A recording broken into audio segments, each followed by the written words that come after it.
Hi guys, I'm Laura Vitale, and on this episode of Laura in the Kitchen, I want to share with you a 10-minute, super quick one-pot sort of dish, I guess. Well, it is all one pot, but it's so easy. It's my turkey sort of cutlets in just a really fast and easy gravy. This actually makes a really great Thanksgiving meal or dish if you're just having to, you or your husband or one, not you and one other person over. You don't have to make a whole turkey. This still has all those fabulous flavors of a roast turkey, but it's just a really easy version of it. And you'll just need a handful of ingredients, which I'm sure, aside from the turkey cutlets, you might already have on hand, because this time of year, I usually have sort of poultry seasoning and sage and shallots or onions, whatnot. You're gonna start with some turkey cutlets. These are just thin sliced turkey cutlets. I bought them just like this in my grocery store. You'll also need some all-purpose flour, poultry seasoning, granulated garlic and onion, a shallot and some sage, fresh, finely minced, some unsalted butter, white wine, and a little bit of chicken stock, salt and pepper. That's it. It's very easy. It's very sort of comforting. Serve this alongside some rice and you have got a great dinner. This is going to take no time at all, so let's get started. I'm going to take a large skillet, preheat that over about medium and medium-high heat, the setting in between, and go ahead and melt your butter. Now this looks like it's a lot of butter. It's really only about 3 tablespoons, but the reason why you need it is because that's what we're going to cook the cutlets in, and it's also going to help make a little bit of a gravy. To our flour, I'm going to add my poultry seasoning, granulated garlic and onion, instant flavor boost right there.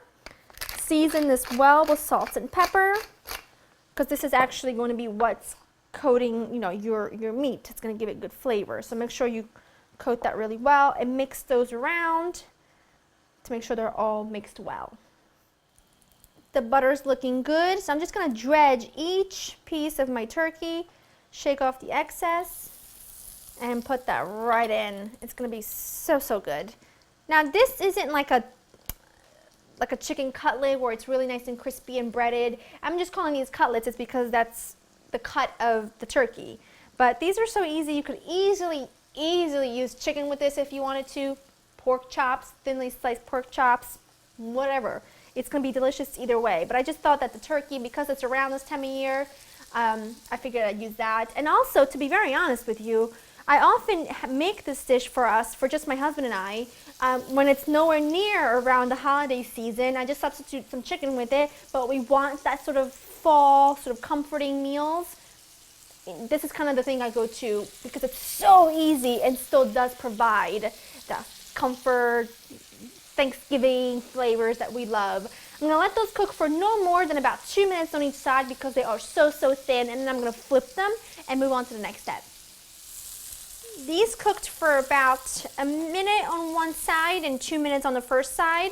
Now the reason why I let them just go for 1 minute is because we are going to finish these off in a skillet with a little bit of sauce, but I don't want to overcook them. That's why I just took them out a little bit ahead of time.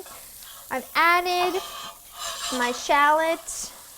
I don't really need any more butter than that, so I'm just going to go ahead and work with what I've got. 3 tablespoons was more than enough. Just going to cook this for a couple of minutes or until the shallot begins to cook down a little bit, and then we are going to pretty much pull the whole thing off, put it together, and let it cook all for just a couple more minutes. It's looking perfect. I'm going to add in my wine. I'm going to let that reduce for 30 seconds or so. Doesn't take very long at all. Now I'm going to add in my stock. Now, for me recently, I'm actually going to turn that up a little bit. It's been just water with some chicken base or beef base or vegetable base or whatever I need to use that day. A little bit of that, a little bit of this. Now you just need to let this come to a rolling boil, and you'll see it starts to kind of reduce a little bit. That's what you're looking for. And when it's at that point, we're going to move on to pretty much the last and final step. Adding my turkey right back in. Don't forget to get all those juices in there as well. And let this cook for just a few minutes. I have this now on high heat. I'm going to turn this halfway through. I just want the gravy to kind of reduce and become a little bit thicker. And when it's there, we are ready to serve. That's it. That looks perfect. You can see the gravy's thickened up really, really well. Now the recipe calls for 1¼ pound of turkey. I'm using a little bit less than that because it's just my husband and I tonight for dinner, and I didn't want to use 1¼ pound because it'll be too much for us. Take a little bit of my gravy. Very simple, but I'm telling you, it just works. Oh yes, and this is going to be so tender. It's going to fall apart. Oh yeah, and it smells divine in here. The wine, the sage, the poultry seasoning, you can kind of smell everything all together. It's going to be delicious, I already know it.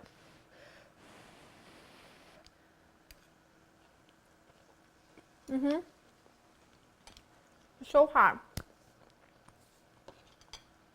The sage is almost the start of the dish. It's what gives you those classic Thanksgiving flavors, those classic holiday flavors that we all know and love in a very quick and delicious dish. If you want to make this for Thanksgiving, if there's just a couple of you over for dinner, this is easy, it's delicious, it takes no time at all, it's inexpensive, and it's a total hit. Or if you want to just make this for dinner any time of the week, you're more than welcome to. Go to laurainthekitchen.com to get the written recipe. I hope you've enjoyed spending time with me, and I will see you next time. Bye-bye.